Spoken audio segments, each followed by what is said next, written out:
All right, welcome.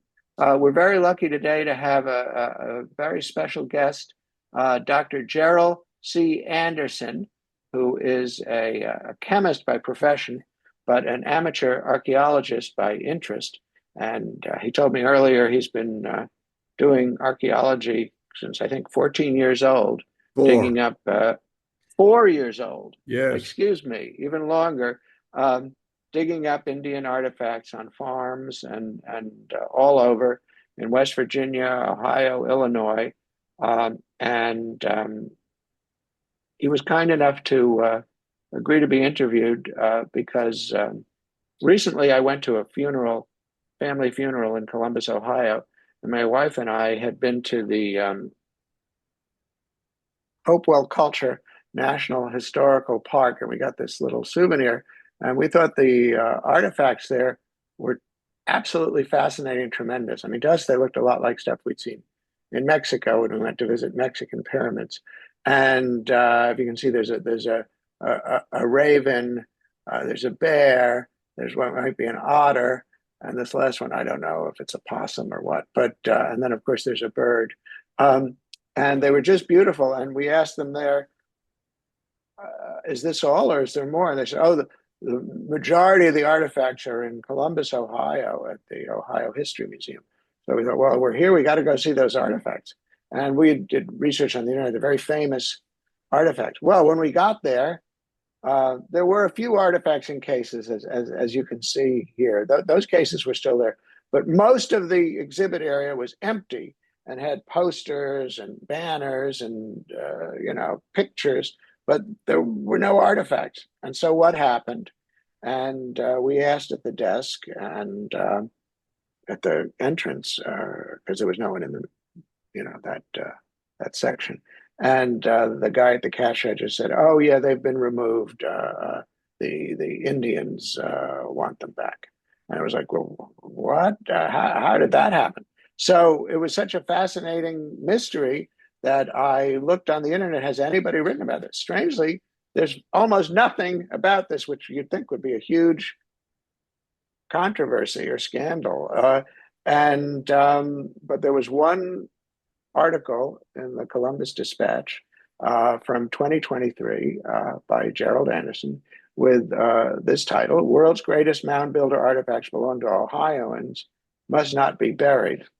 And luckily, I could Google him, and he's an eminent chemist, and there was contact information. And he agreed to talk about what is going on at what's now called the Ohio History Connection, not the Ohio History Center. So thank you, Dr. Anderson. Please inform us what is going on. Well, my wife and I had the same experience. We were in Columbus. We were life members of the Ohio Historical Society when we joined. That's what was the title of the organization for 50 years. And we joined mainly to support the archaeology exhibits, the archaeology programs, and of course the archaeological sites around Ohio, which are magnificent. And we were there in 2023 and visited the museum. I like to go once or twice a year just to look at the artifacts. They're just fabulous. And there they were, just like you, Larry. They were gone. And I asked about it and found out that they were going through a repatriation program. And I called the museum and I got a hold of a Native American who was employed at that time. And he was in charge of the repatriation program. And I asked him, what are the protocols? I mean, are you going to the archaeologists and the board of directors and that on each item you want to repatriate and, to cross-check all those people? And he said no. And in fact, he got kind of irate about it.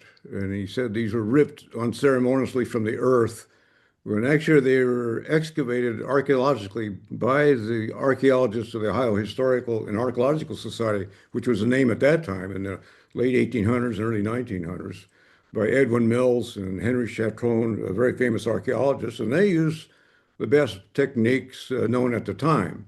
And they concentrated on the really big major Hopewell burial mounds in Ross County, down by Chillicothe, and there'd be Sipe, Harness, and the Great Hopewell earthwork itself. But these are mammoth mounds, The Hopewell Mound was the largest Hopewell mound in the United States. It was a big, long mound, and it was about a city block long and about 30 feet high. And needless to say, it was a big job to excavate those. But they found fabulous artifacts in them, and that was one of the banes of Ohio archaeology. The mounds contained such fabulous materials that almost all the archaeology was focused on the mounds.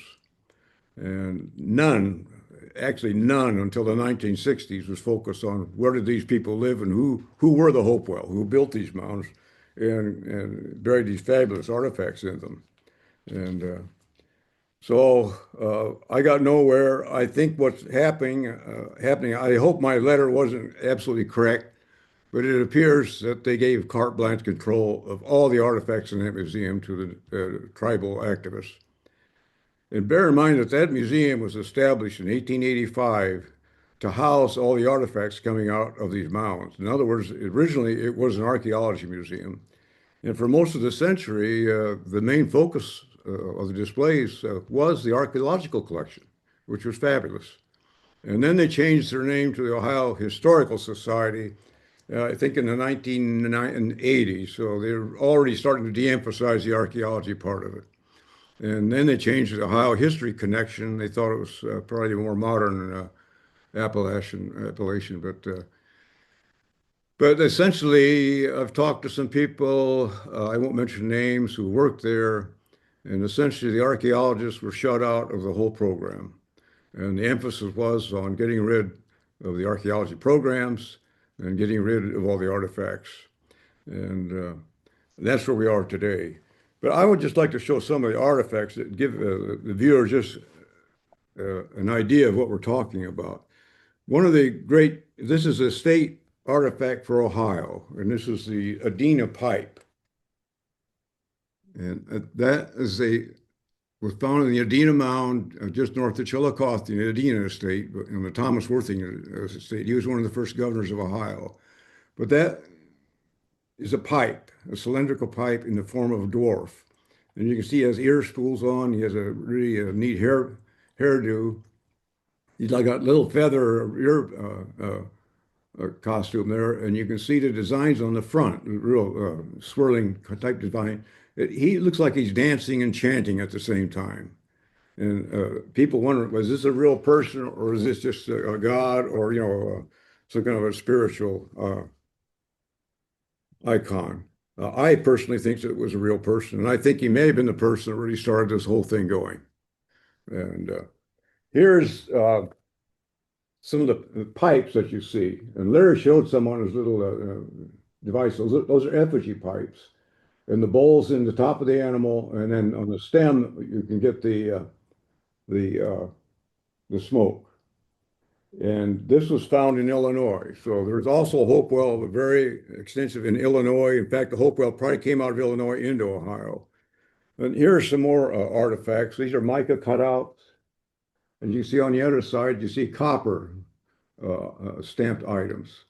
And we'll get into where they got this material in just a minute.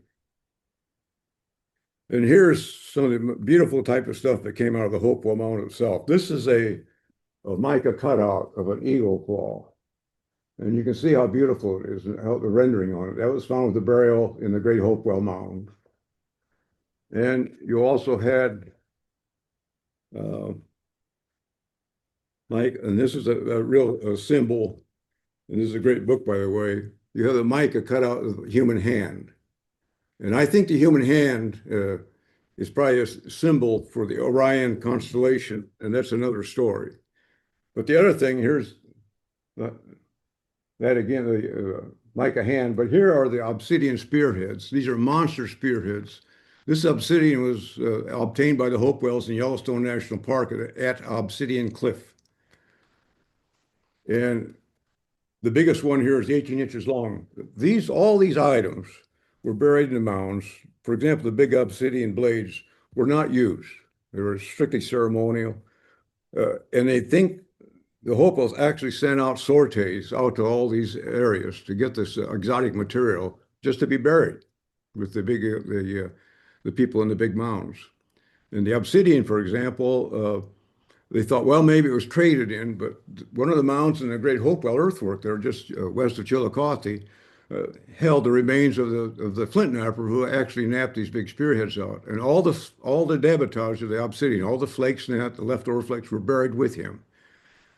And also with them, they could see that the Hopewell's actually gone all the way out over 900 miles to the Obsidian Cliff, and they obtained boulders of obsidian because you could see the wear patterns on the corners and that, where they'd probably been putting bags and carried all the way back. So you could see the wear on them. So they brought them all the way back to Ohio to be flaked. The copper was mined as native copper in Lake Superior region. So that's a big distance on Isle Royal, being one of them, the South Shore of Lake Superior, holds a lot of native copper. When I mean native, it's actually metallic. So they didn't have to smell it. They never did learn to smell, but they would hammer them into axe heads and flat sheets. They made ear spools, like looked like yo-yos out of them, hammer it, and sometimes they would even coat those ear spools with silver foil, and the silver came from Ontario. And the mica actually came from the southern Appalachians, and then they were big in conch shells from the Gulf of Mexico. So they were trading all the way to the Gulf, Appalachia, and there's also a big Knife River calcinity quarry, North Dakota, and they flaked a lot of big spearheads out of that. It's a coffee-colored material. It's translucent, beautiful stuff.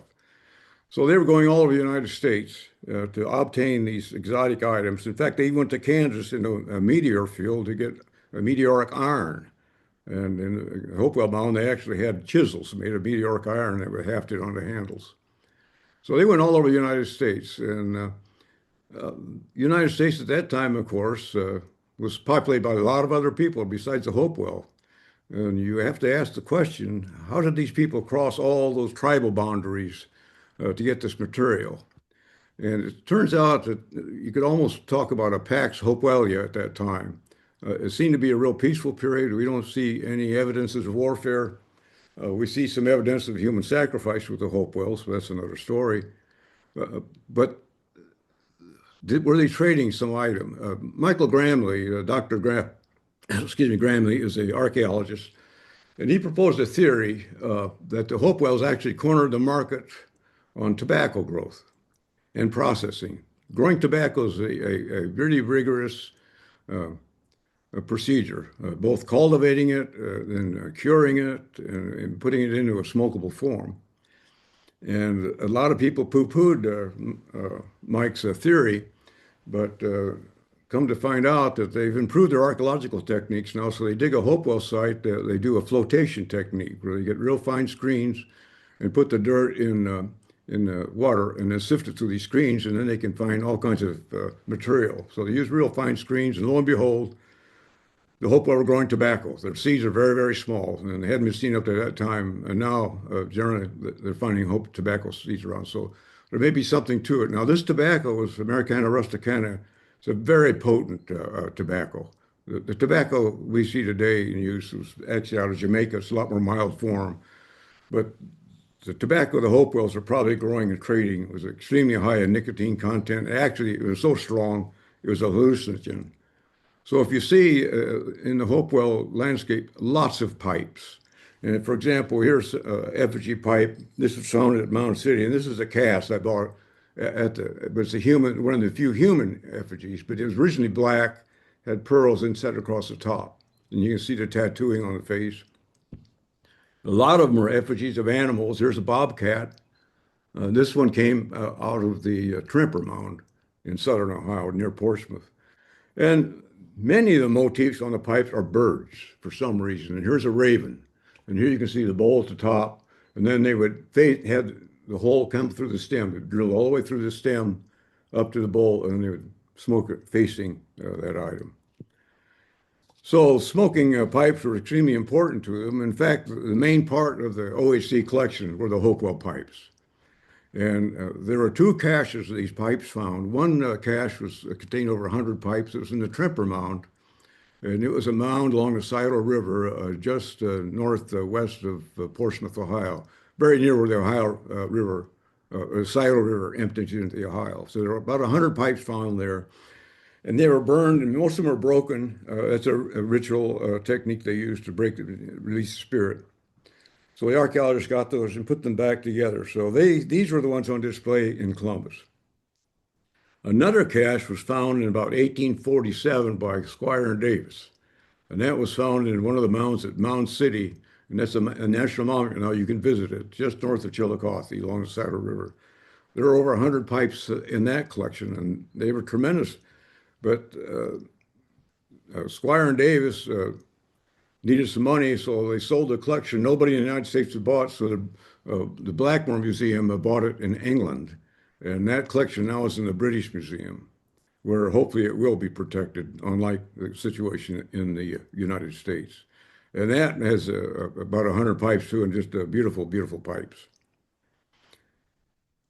And so that's what was in the museum there. And uh, in 1990, the NAGPRA Act was passed by Congress, and it was presented by Senator Inouye of Hawaii, and it was meant to protect Native American graves. And NAGPRA, Could I stop you? yeah, Yeah. yeah, What does NAGPRA stand for? a Native American Grave Protection and Repatriation Act, and it covers both the Hawaiian Native remains and, of course, Native Americans. And what had happened after the Civil War, actually, the Army actually sent people out in the Great Plains to dig up Indian cemeteries to collect skulls. At that time, people were studying the skulls and brought them back to the East for studying by certain people. I don't know who was doing it.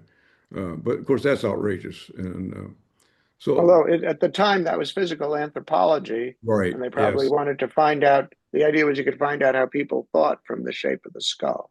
Yes, yes, a lot of that was going on. And so, the Native Americans and Hawaiians are right to, in situations like that, to have those remains and any associated artifacts repatriated. The original NAGPRA Act protected both the museums and institutions and the tribes.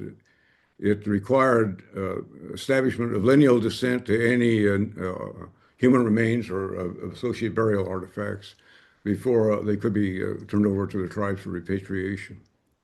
Uh, Bear in mind that most of the material from the museums is prehistoric, and establishing direct lineal descent to it is essentially impossible if you want to do it on, a strict scientific and historical perspective. And this is not satisfactory to a lot of the tribes because it really slowed the process down, and rightfully so. It should be a slow process, and these collections should be protected as much as possible. And concerning human remains, of course, they want all human remains returned. But I was just talking to my brother. He's active in archaeology out in Farrell, in Iowa and Illinois. But they did a study on Hopewell skeletons, these mound builder skeletons from the Albany Mound Group. That's a big mound group just north of the Quad Cities, up by Albany, Illinois. But it contained 90 to 100 Hopewell mounds, plus a big village site. And that was excavated in the late 1800s, early 1900s. But they examined the skeletons there and did DNA and strontium elemental analysis. And it turns out that four of those people came from Ohio. And then they did the same for some of the skeletons from the Great Hopewell Mound by Chillicothe, Ohio. And two of those people had come from Albany, Illinois, by their strontium signs. And they were all women. So it suggests, the Hopewell sphere was very, very widespread. That's a good 600 miles apart between Chillicothe and Albany, and that they were exchanging people as well as exotic trade goods. And so it was a tremendous cultural event. I likened it to the spread of Christianity, and remarkably, it happened at the same time, about the time of Christ. And it was probably a religious movement that crossed all kinds of cultural boundaries, just as Christianity did. So you have religious concepts adopted by people of many different living styles. And that's what we see through the Midwest. So you'll see Hopewell influence all the way out to Kansas City, Illinois, and Iowa, up into Wisconsin, Minnesota, all the way down to the southeast and down, for example, into Tennessee, and all the way approaching into Canada and New York. So you have in Michigan. So it's a real widespread phenomenon, and it's kind of a mortician's complex. The emphasis was really on, I think, the spiritual journey after death. So it was a way of death, and it gets pretty complex. But I have a web page where I go into this to some extent. It's at jerrelcanderson.com. And I wrote an article on one of the earthworks on that in the spiritual possibilities that drove these people to build these big complex earthworks. Now, in Ohio, it took a special turn. And these people came into Ohio, and as I mentioned, they probably came from Illinois to begin with. By the radiocarbon dates, Illinois, Hopewell was earliest. And they came into Ohio, and one of the first mounds, the earliest Hopewell mounds, is the Tremper Mound. And the Tremper Mound, as I mentioned before, held 100 of these pipes. Well, it turns out that Thomas Emerson, head archaeologist at the Illinois Archaeological Survey, did a infrared analysis of these pipes, non-destructive, to find out what material they were. And right across the Saddle River from the Tremper Mound are the Ohio pipestone quarries. So everybody figured, well, these have to be Ohio pipestone. Well, it turns out they're almost 100% Illinois pipestone. And to boot, they may have been carved in Illinois and then brought into Ohio. Now, the Ohioans don't like that, but there's still a lot of that tribalism evident even in archaeological surveys. But there was the evidence. Now, the 100 pipes that they found at Mound City were made of a certain kind of a limestone, and they haven't traced the origin of that material. But the styles are so similar to the pipes at Tremper that they're probably made by the same person. I wouldn't doubt that the limestone did not come from Illinois as well. So we have a real tie-in between Ohio, Hopewell, and Illinois and Ohio. Now, when Hopewell came to Ohio, though, there was the Adena people. These were the original mound builders in Ohio, and they built conical mounds. Some of them were huge. Towards the end of Adena, say around 300 or 400 BC, they started building sacred circles. And these were giant earthen circles, and they would have a ditch on the interior and an exterior wall. And a lot of times you'll see the circles by themselves, but many times they built their burial mounds within them.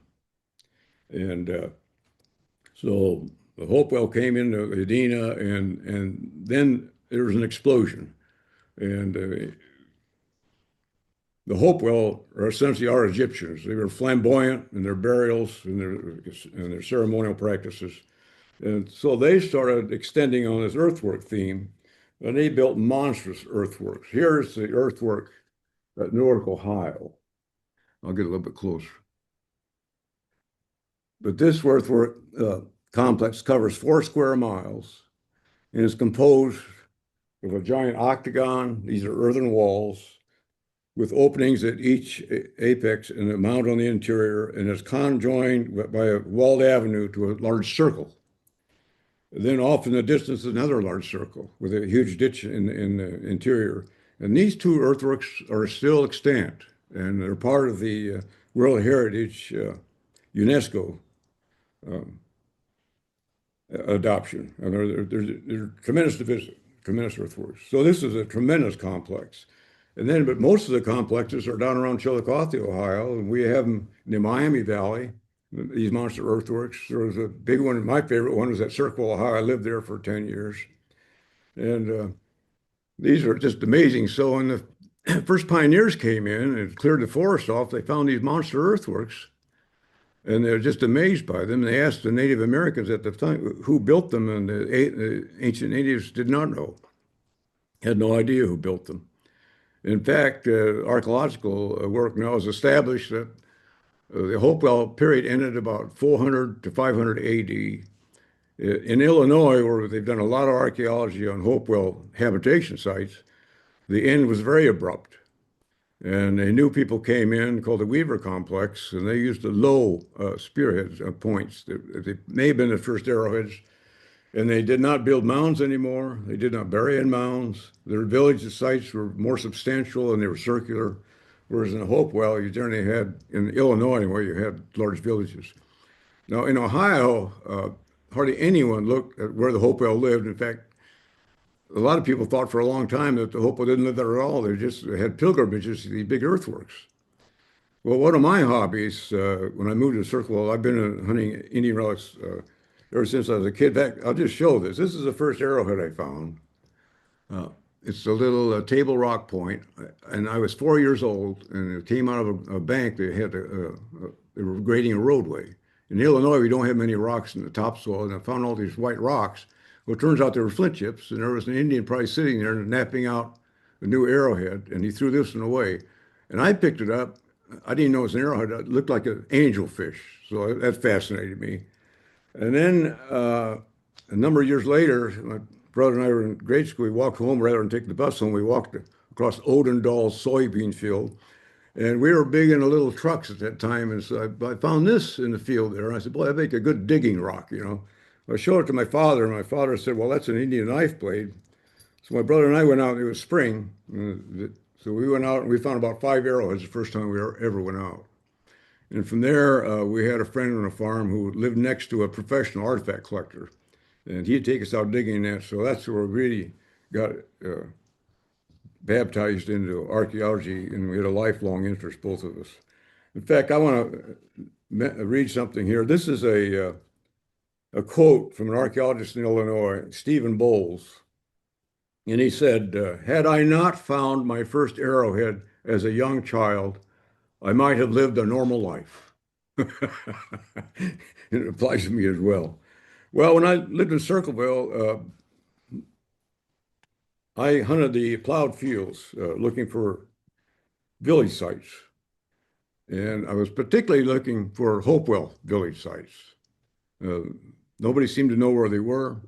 And I started finding Hopewell village sites. And these are the typical spearhead they used. It's called the corner notch Snyder's point. And this one's made of Flint Ridge calciner. It's a beautiful flint source in Ohio.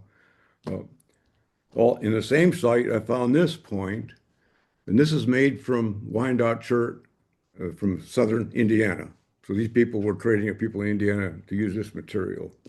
And here's another Hopewell point, or another Hopewell site I found that you can see is very similar with the corner notching on it. One of the diagnostic traits of Hopewell that's really fascinating to me is that when you find a site with a lot of flint chips in that in a plowed field, and you start finding these are little bladelets. They call prismatic blades. And the Hopewell were the only Native American group in our prehistory that made major use of these little bladelets. And they're like little razors. And you see one side's uniface, they would flake them off a core. This is a small core. I'm sorry, I don't have a bigger one. But you would have a big flint core and you'd flake these out individually. And this is a really efficient use of flint. For example, if you use bladelets for any unit weight of flint, you'll get 7 times the cutting edge on this than you would get on a bifacially flaked spearhead. So it's a real efficient way to utilize flint. And when you think about it, when you're mining flint and you're walking by hand, you had no animals to carry things. It was a load to carry flint. And this is a very efficient way to use it. But they would heat treat the flint before they flaked it. And many times the Flint Ridge flint would really change color. You can see how red these are, and there'll be greens and blues. It's just a beautiful, beautiful material. And artifacts made from Flint Ridge flint in the artifact collecting community bring really big prices.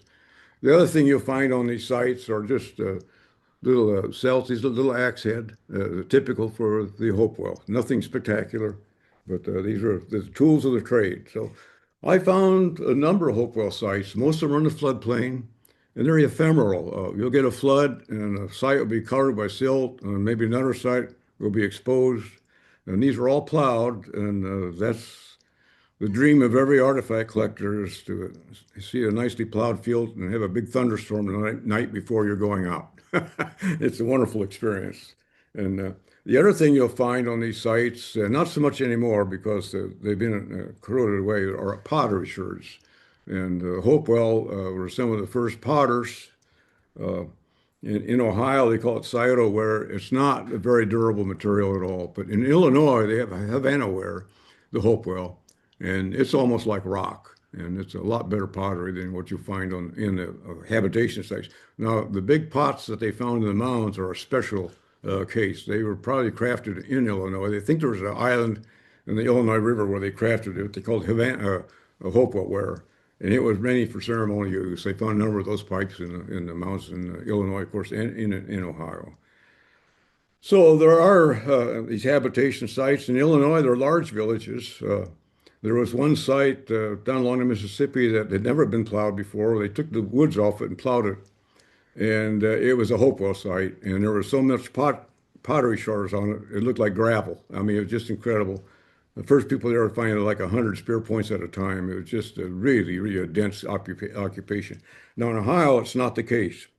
They seem to live in this smaller family groups and hamlets. So here they are scattered across the landscape, and here they were making these monster earthworks that required tremendous amount of human labor. And they remember they did not have draft animals, so they were actually carrying basket load by human labor. And we're talking about millions of cubic feet of dirt that was moved. Some of these major big earthworks, they'll cover up to 40 to 60 acres. That's a lot of landscape. And not only did they build the walls and the mounds, but they would remove all the topsoil from the whole area to make it clean before they even built the earthworks. So the amount of labor extended on these earthworks was just tremendous. And I mentioned before that the Hopewell era ended about 400 AD, very abruptly. Maybe people had had enough and they carry the weight of this ceremonialism. But so when we talk about Hopewell, we're talking a real cultural phenomenon. The archaeologists call it a Hopewell disease. Everybody wants to work in Hopewell sites because you find interesting material. And just one aside here, when I talk about these bladelets, this is an industry that you don't see other than Hopewell. The only other place you see it is in Mesoamerica. And Larry mentioned that some of the artifacts look like the Mexican to him. But I think this is a direct sign of probably a connection to Mesoamerica by the Hopewell. It's never been established. You know, you'd think you'd have sites up and down the Mississippi, for example, into Ohio and Illinois, but there are mound groups down there. But as I mentioned before, there has not been much work done on habitation sites, and that's where the real science should be directed anymore, rather than the burial mounds. Well, I was reading up for our interview, and there was a Mexican anthropologist named Gamio, who was, I guess, with their Museum of Anthropology, and he wanted to do cooperative research with American anthropologists on Mexican connections. I mean, the theory would be that, let's just say, some hostile tribes drove these more civilized tribes down south into Mexico.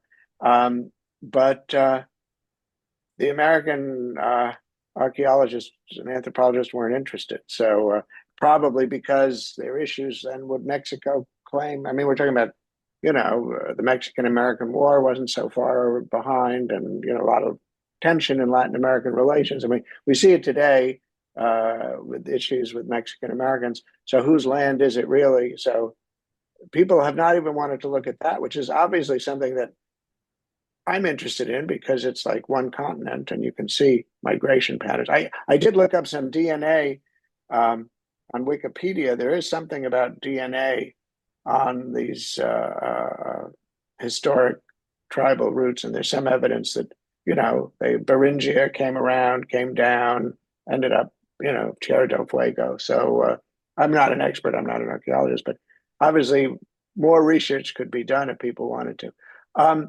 So that's it. Let's get back down to the museum here. So you go in, and it's absolutely fascinating. I mean, I'm sure you just have the tip of the iceberg there. You said they have 7,000 human remains from cremations and so forth. They have so much there. No one can actually show any direct connection to these people because they're prehistoric. I mean, there's no history of it. And over time, as you said, tribes come and go, people win and lose. Yet, nevertheless, somehow, you said the archaeologists have been removed, the exhibits have been removed, the Indians are going to get them all back. And you told me that they don't actually have to bury them. They could then sell them, and places like France, or you said the British Museum, could buy them. What's that about? Well, the artifacts that are in Columbus are well known. There's books published on all of them. They're beautiful, beautiful items. When they had them on display, I mean, it was really impressive. You knew these were special artifacts. They were buried with the dead, and they were meant to convey a sense of power, and they did. And these artifacts are extremely valuable monetarily. I mean, there's an international antiquities trade, and these would go on that and disappear forever, and they'd bring a big high price. I think we're talking probably millions of dollars. And some of these pipes, for example, among collectors that were not in the museums, but they were very similar pipes dug out of mounds by in old days. I mean, they'll go for $30,000 a piece, the price I heard. And some of them will even go for over $100,000 a piece. And here you had at least 100 of them up there in the Columbus Museum. And evidently, the board of directors and the director have gotten rid of the archaeology program, and they've turned these artifacts over completely to the tribal activists. In fact, they employ them there, and there's a very active repatriation program going on. And if you look at NAGPRA, uh, the way it was originally done, they did not have any right to the mound builders. As we mentioned, it was prehistoric. They had no direct lineal relationship to them. So really, they didn't have any access to them. But under the Biden administration, he appointed Deb Howland. I don't know if I pronounced her name properly, but she's a Native American, as a Secretary of the Interior. And in late 2023, they reformulated the rules under NAGPRA, and they were adopted January 12th of 2024. Um, and these rules essentially changed the whole landscape. It removed all the protection for the institutions and museums and gave all the power to the Native Americans. And what they said in establishing lineal descent, that they would be using indigenous knowledge to determine descent, whatever that means. Remember, we talked when the first settlers talked to the Native Americans, they did not know anything about the mounds. And all of a sudden, we have this. So anything can be said to claim artifacts and human remains. And But human in other words, remains, they don't have to use, say, DNA evidence, which no, no presumably DNA or you could historical. get DNA evidence from that. Yeah, they could say, well, that's our tribal tradition is that, we were related to the mountain. That's all they need. So now they have access to all the material in every museum in the United States that has federal funding. If you don't have federal funding, you're not under the NAGPRA Act, at least at this time. And the other thing is, the original But wait, NAGPRA Act, wait, let me stop you there. yeah, So in other words, if you have a private museum and you don't get federal funding, or presumably if the state of Ohio said, we don't want federal funding, we can pay for our own archaeology museum without federal money, you could keep the artifacts. yeah, yes. Well, I why was don't just they do that? Why don't they do that in Ohio? Well, there's a movement somewhere. I don't understand it at the Ohio History Connection. There's somebody up there for years now has really been pushing to get rid of the archaeology program and to get rid of the artifacts. And remember, that was the big draw for that museum for over 100 years with their artifact collections, and particularly the mound builder group. What the other thing you have to remember that these archaeology exhibits included artifacts from all periods of prehistory, all the way back to the Clovis, 13,000 years old, all the way through all the archaic periods. We're talking about 13,000 years of prehistory. And they had artifacts from all, and these artifacts were not excavated out of mounds or any burial context. They were generally donated by farmers. Farmers farmed their fields. They found all these artifacts in early Ohio. In fact, you still do. Uh, and every farmer had a cigar box full of arrowheads. Well, a lot of people donated their collections to the Ohio History Connection. And some of that material is museum quality, and they displayed it. It was a beautiful collection. So it just wasn't mound builder artifacts. They covered all periods. Now none of that material is shown. I mean, and so So under let this, me ask you another question. You yeah, said at the Ohio History Center, actually, in addition to what's happening at the federal level in the Biden administration, changing the rules, you also had within the museum, they changed the directors and curators. And what was originally going to be an Ohio collection from Ohio, by Ohio, for Ohio, they brought in out of state curators and directors. Is that right? yes, and I think they were very pliant to some. I don't know who's on the board of directors up there, but somebody with power has really been dictating the where that museum is going to go, and that dictate wherever it was. I don't know who it is, But they hired these people from outside. They're very compliant with that direction, and so they're just getting rid of the artifacts, the archaeologists, everything. And that was the Okay, well, main, yeah. yeah, let me ask you about that. Let's get to the nub of the issue. We talked earlier, there is a way, well, one way we just discovered, I didn't know, is Ohio can say, I don't want any federal money and we'll keep our artifacts. Thank you very much. The second way is the Trump administration could issue an executive order to reverse the rule that Secretary of the Interior Howland put forth in 2024, the so-called final rule on NAGPRA. Could you explain how that might work? Yeah, I have a real problem with when you change a law just by rule changes. You're essentially legislating a new law. They did not go, as far as I know, they did not go back to Congress to get approval for these rules changes. You're essentially eviscerating the original law and the protections built into it to put your tribal interest at the heart of the whole matter. Uh, and if you can make a change like that, you can certainly make the change back by executive order. There's no legislation involved in either case, but they need to do that to protect these museums and the collections. These collections are extremely valuable, and they tell the prehistory of the United States. It's a beautiful story, and I think a lot of Native Americans should be very, very proud of their heritage, and these museum items really highlight, the achievements that these Native Americans uh, achieved. I mean, it's beautiful artifacts. I know Kraber was a famous anthropologist at the University of California, Berkeley, but he mentioned during his time, he liked to compare peoples, peoples, but he thought the American Indians were some of the the best craft people in the world as far as their artifacts, the pottery and basketry and everything they made. So it's beautiful stuff, and they have a right to be very proud of it. And I've really been privileged through my life to be able to hunt the plowed fields for artifacts. And I go out now. They used to use the old John Deere moldboard plow. My dad worked for John Deere, by the way, and they would turn the soil over every spring. So you've always brought up new artifacts. Now they've changed the agricultural practices with a no-till. And I can visit sites I know are very rich sites. You'll find flint flakes all over the ground and that. You don't see a thing.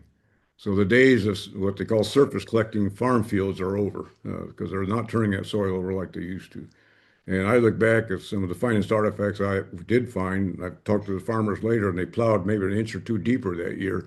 So every time they plowed deeper, they brought up a lot of new stuff.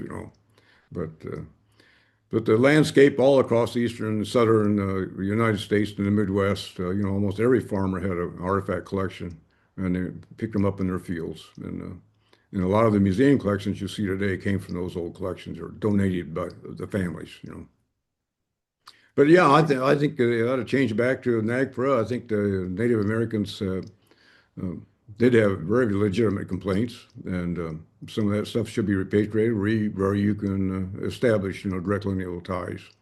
But to go, actually, they're essentially with the new rules under NAGPRA, they're essentially looting the museums. And all the museums have covered their exhibits now, and they have to consult tribes in order to determine where what they can display, what they can't display. And archaeology in the United States now, prehistoric archaeology is moribund. And not many people are doing any prehistoric archaeology anymore because of all the strictures from NAGPRA and the tribal activists. So, um, All right. Well, let's see if we can do something to bring this matter to public attention. And maybe the Trump administration has been very active with the Smithsonian. And interestingly enough, a former director of the Smithsonian and of the National Park Service, Roger Kennedy, wrote a book about this called Hidden Cities, which actually has a lot of material in it on the Hopewell and Adena peoples.